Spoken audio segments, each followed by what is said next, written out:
After understanding the formation of seasons and the reason behind them, next very important thing is to know the movement of the sun across the latitudes. So as we have seen that the sun travels from Tropic of Capricorn to equator, then to Tropic of Cancer, back to the equator, and then back to Tropic of Capricorn. So in 1 year,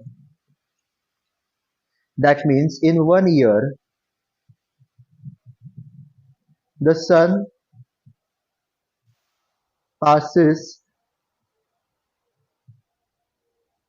a particular latitude. The sun passes a particular latitude between Tropic of Cancer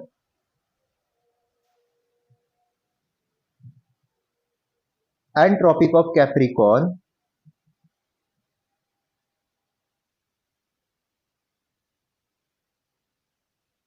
twice a year. How many times a year? 2 times a year or twice a year.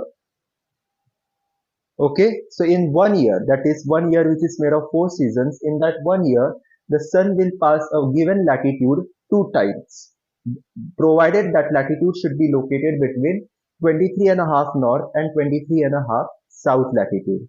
So let's take for example, this is your earth.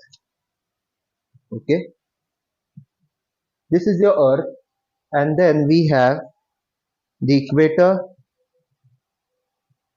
we have 23.5 degree north latitude, we have 23.5 degree south latitude, and your position is, for the sake of this example, somewhere here between 0 degree and 23.5 degree north latitude. That is where you are located at. Now the sun starts at 23.5 degree south latitude. When it is at 23.5 degree south latitude, it will move towards the equator. Okay, that is one time at the equator. Again, continue its northward motion towards 23.5 degree north latitude, and during its motion to northward direction movement towards 23.5 degree north latitude, it will pass your latitude from overhead. It will pass your latitude. This will be the first time that it will pass your latitude over here from overhead. Okay, so you will be able to see the sun on top of you when it passes your latitude during its northward migration towards 23.5 degree north latitude. After that, when it reaches the Tropic of Cancer, what will happen? It will now start its southward journey. It will start traveling in the south direction towards the equator and then the Tropic of Capricorn. So from here, the sun will now start moving southward, and it will reach where? The equator. When it reaches the equator, during its journey from Tropic of Cancer to the equator, it will again pass the object. It will again pass the latitude of the object from its overhead. So how many times it has passed the object? It has passed the object latitude 2 times. One time during northward journey and the second time during its journey southward. So 2 times the sun will pass a given latitude, provided that latitude should be between Tropic of Cancer and Tropic of Capricorn. Any other latitude which is beyond these two latitudes will get to see the sun, okay, but it will not be able to see the sun directly overhead. It will be able to see the sun at a particular angle.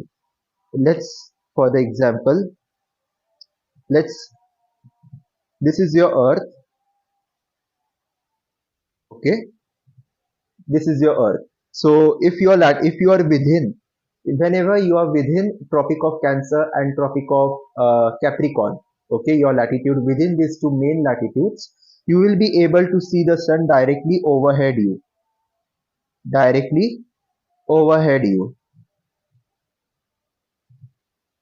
So this is your object, that is, this is your location, and you are surrounded by a horizon, right?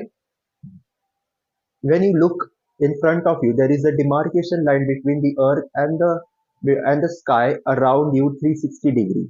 That is called horizon. So when the sun passes your latitude, you will be able to see that the sun is directly on top of you.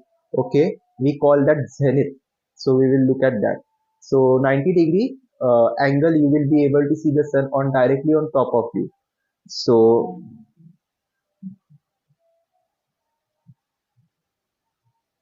90 degree, provided your latitude is within Tropic of Cancer and Tropic of Capricorn. Let's say you are at some latitude which is beyond these two latitudes. In that case, let's say this is your same Earth horizon.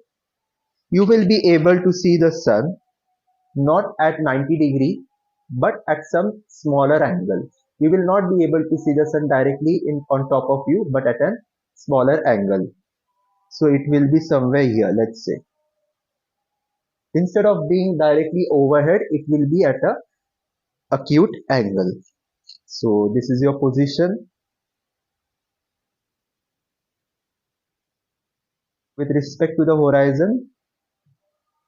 This is how you will see that sun. Okay, the sun will never be able to come directly overhead you. So this is very important. Now over here I told you that the angle of the sun with respect to the horizon is 90 degree. This is called altitude. This is called altitude. So what is altitude? This is not altitude of altimetry. This altitude is about the angular distance. The angular distance of the sun over the horizon arc. Okay. Let's say when there is when there is at the morning when there is sunrise, the sun appears or the sun moves up from the horizon. You will be able to see the top edge of the sun above the horizon. After some more time, the center of the sun will be visible to you. After even some more time, the entire sun comes above the horizon. As the day progresses, the sun moves up, and at afternoon, at 12 o'clock, 1 o'clock, you will be able to see that the sun is directly overhead you. And when the day still progresses and evening approaches, the sun will start setting towards the horizon. And in the evening, finally, 6 o'clock, 7 o'clock, depending on the time of the day and the season of the year, the sun will set below the horizon. We call that sunset. Okay. So as the morning starts, the sun will rise above the horizon. Sunset, the sun will sink below the horizon. So this movement of the sun with respect to the horizon, at sunrise when it rises above the horizon, sunset it sinks below that. So this movement of the sun with respect to the horizon is called altitude. Is called altitude. So at horizon, so when it is below, at or below horizon, so that altitude will be 0 degree. Okay, as it rises above the horizon in the beginning of the morning, so it will have an altitude of 30 degree. Progressively, it will become 60 degree, and then finally at afternoons, it will be directly on top of you or overhead you. That is called altitude of 90 degree. Okay, and that position is called zenith. It's given in the Oxford, very important. Zenith. Zenith means the peak of something. Okay, at the height of something. Okay, so we also use this in daily language. So zenith is the highest position of something. Okay, or the peak of something. So this altitude of the sun at 90 degree is called zenith position. So these are the basics or the conceptual understanding of the solar system chapter, that is time 1 chapter. You should understand this. So a quick recap. We started we started with the Kepler's laws of motion, the three laws of motion. Okay, by heart them. You should know them by heart. And then drawing for every law there will be a corresponding diagram. So law number 1, elliptical orbit. Law number 2, equal areas in equal intervals of time. And at perihelion, the speed of the revolution will be fast. At aphelion, it will be slow. Another important MCQ question. After that, we studied that, or we saw that the axis of the earth is tilted at an angle of 23.5 degrees. And this is the reason behind seasons on the planet earth. There are 4 seasons: summer in the north, winters in the north, spring and autumn. Okay, for every season there will be a corresponding latitude for the sun. There will be a corresponding date. Okay, and when there is summer in the north, there will be winters in the south, winters in the south, winters in the north, summers in the south. Okay, so you have to know this diagram. Okay, learn to draw this diagram on your own. In the event of an examiner asking you to draw this diagram during ATPL Viva exam or SPL Viva exam, you should be able to draw this nicely. Explain why we get a particular season at that time of the year. So during December, why do we have winters in the northern hemisphere? It's because, for example, the southern hemisphere is exposed to the sun, and therefore we have winters in the north. And the position of the sun during that time is at 23.5 degrees south latitude. After that, we saw the movement of the sun across latitudes, that is the latitudes between Tropic of Cancer and Tropic of Capricorn, and this is called declination. Okay, this is also called declination. So when the sun is above the equator at 10-degree north latitude, let's say, the declination angle will be 10 degrees. When it is below the equator at 20-degree, the declination angle will be 20 degrees. So declination equals to angle equals to latitude. Okay, whatever latitude the sun is situated at, that will be your declination angle. After that, last we saw altitude of the sun with respect to the horizon. Okay, with respect to the horizon, how much above the horizon or below the horizon the sun is at. Now let's go, after studying this, let's go back to question number 1. The question number 1 you should be able to answer now. The sun will appear at a particular latitude how many times a year? It will appear twice a year. Okay, like we just saw and understood. Next, question number 2. Seasons are due to what reason?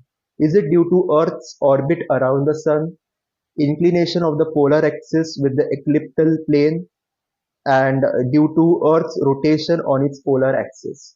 So this is because of revolution. So it's not because of the revolution of the Earth around the sun that we get seasons. It's not because of that. It's not because of the rotation of the Earth around its own axis. Because of rotation, we get days and nights. Okay, so the correct option is option Bravo. It's due to the inclination of the axis of the Earth with the elliptical orbit. So as you can clearly see here, okay, that due to the inclination of the axis of the Earth, this inclination with respect to elliptical orbit, which is this elliptical orbit, is what we get seasons. Is why we get seasons. Question number 3. At what approximate date is the Earth furthest away from the sun? That is farthest away from the sun. So that is called aphelion. And as we have seen just now in the diagram, when the sun is farthest, Earth is farthest away from the sun in the beginning of July. That is 4th of July. Perihelion is beginning of January, and end of December we have winter solstice in the northern hemisphere. So remember, end of December, which is 23rd December. Perihelion is beginning of January, 4th Jan. Okay. Next question. Question 4. At what approximate date is the Earth closest to the sun, which is perihelion? So it's beginning of January. Beginning of July is what? Again, aphelion. End of June is what we get summer solstice in the northern hemisphere. Next question. What is the highest latitude listed below? So out of these 3 latitudes, 23, 45 and 66, the sun will reach an altitude of 090 above the horizon at some time during the year. So during the course of the year, okay, out of these 3 latitudes, which is that latitude at which the sun, there is a possibility that the sun will reach at an altitude of 90 degree, that is overhead the observer, on top of the observer. So I have told you just now that altitude of 90 degree is possible if the observer is located between tropics of Cancer and tropic of Capricorn. Between these two latitudes, it is possible to get an altitude of 90 degree. So let's check.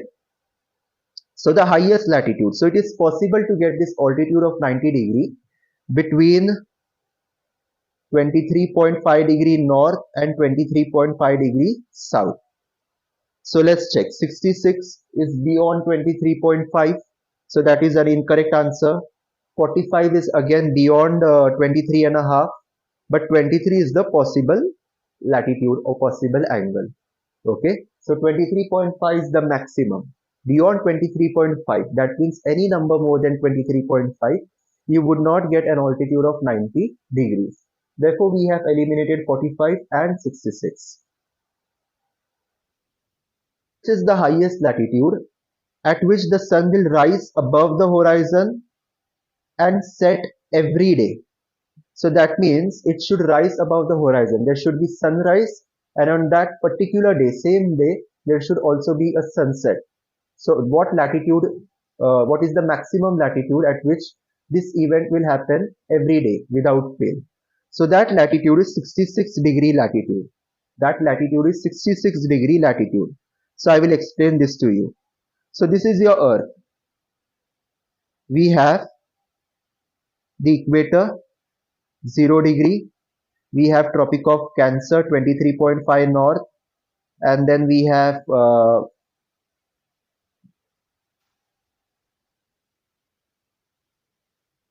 66 degree north latitude. Now beyond the 66 degree north latitude, what happens is we have polar regions.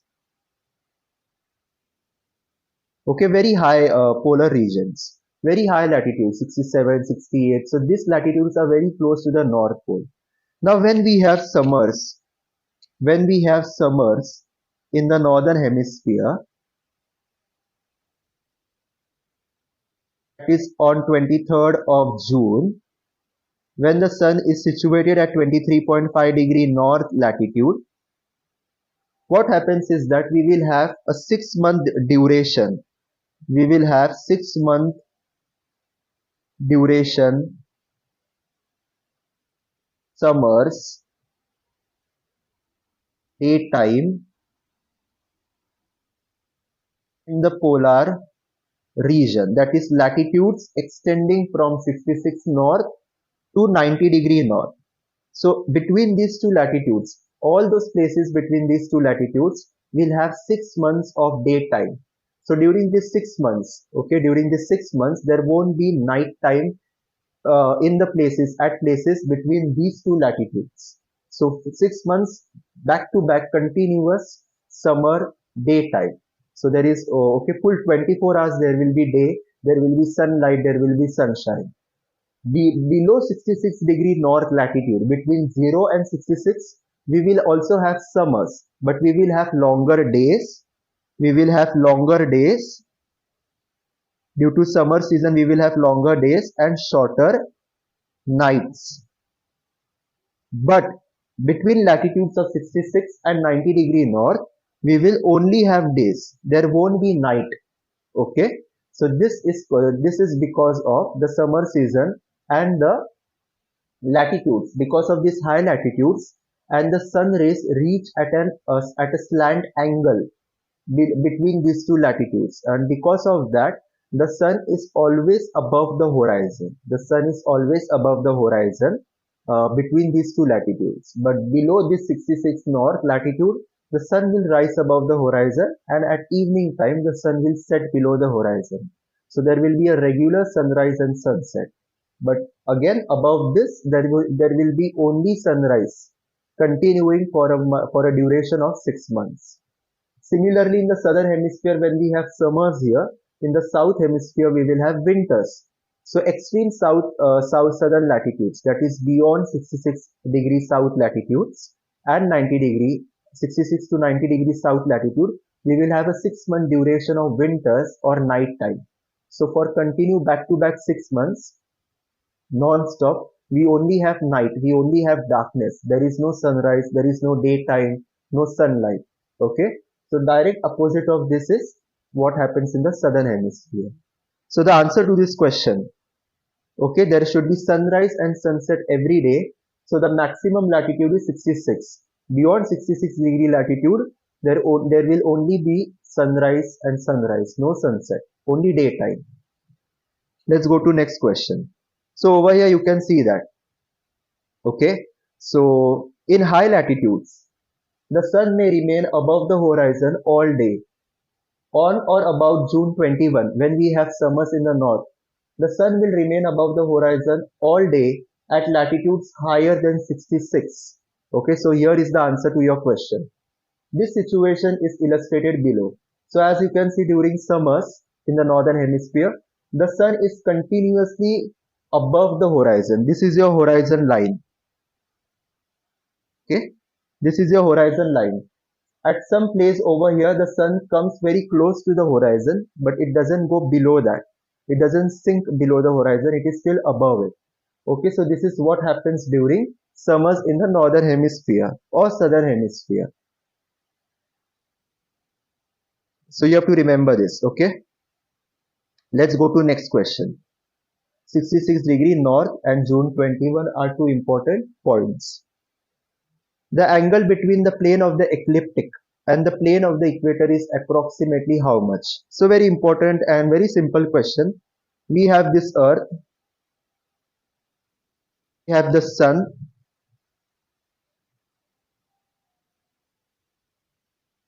okay. Now the axis of the earth is inclined at an angle of how much? It is inclined at an angle of 23.5 degree. And the orbit of the earth around the sun is this. Let's say is this. This is the elliptical orbit of the earth around the sun. This is the axis of the earth. This is the vertical. Okay. Okay, so the angle between vertical axis and the axis of the earth is 23.5. The angle between the axis of the earth and the elliptical orbit is remaining angle of 66.5 degree. So the total angle now 23.5 plus 66.5 is how much? 90 degree. So this 90 degree is divided into two components. 23.5, the angle between vertical and earth, and 66.5, the angle between the ecliptic, that is the elliptical orbit, and the axis of the earth. Now the question states that what is the angle between the ecliptic plane and the plane of equator? For this there is a second diagram over here. Now you can see that the earth is tilted at an axis of 23.5 degree on both the sides. Due to this tilt, the angle between the axis and the orbit is 66.5, and the angle between the axis and the equator, the angle between the axis, okay, the angle between the equator and the elliptical orbit is 23.5. So this is the elliptical orbit of the earth around the sun, and this is your equator. So the angle between them is how much? 23.5 degree. Okay, 23.5 degree. So correct option will be 23.5. If they ask you about the angle between the axis and the orbit, 66, and if they ask you the angle between orbit and equator, it's 23.5, as described in this diagram. Okay, and this is called plane of the equator and the elliptic orbit. Next point. In its part around the sun, the axis of the earth has an inclination of how much? Now the axis, now they are talking about the axis and the elliptical part. Now axis and elliptical part, if we are talking about that, then it is 66 and a half. The correct option will be option A, 66 and a half degree with the plane of the elliptical path. Option B says it keeps varying between 0 and 23 degree 27 minutes. That is wrong. It doesn't keep changing. And varying with the season of the year, that is also wrong.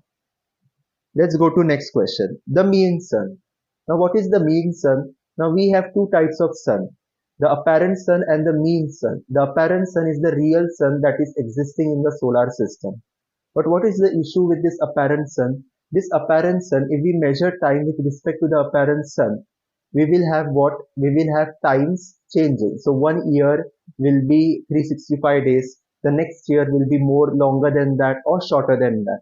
Okay, so this is one disadvantage, that if we measure time with respect to the apparent sun, our times will keep changing. The duration of 1 year will keep on changing. So to provide a solution for this, instead of using apparent sun, we use mean sun. Now this mean sun is an imaginary concept.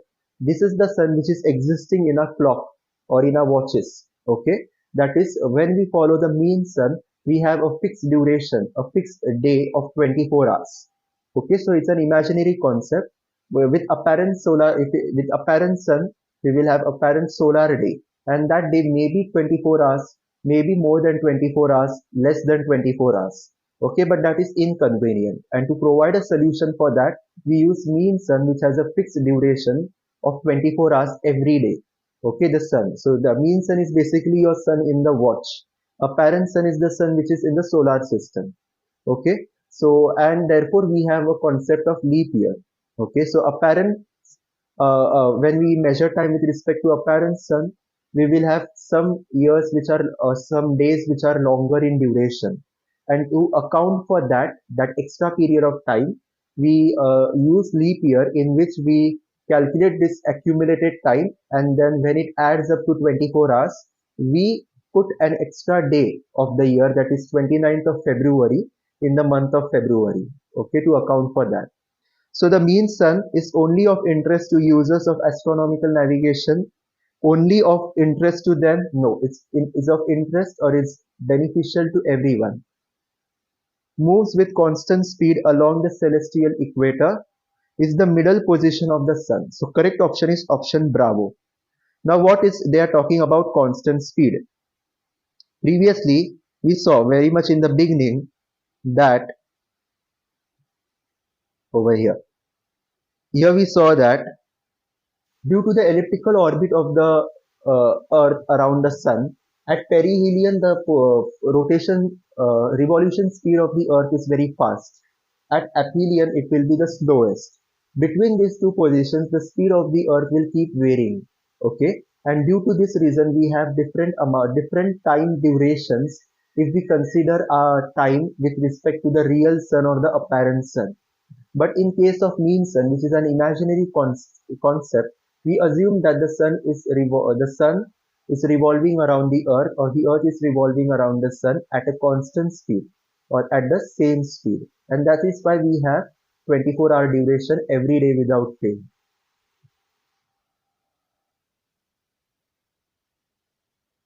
Okay, so the answer is option number Bravo. Let's go to next question.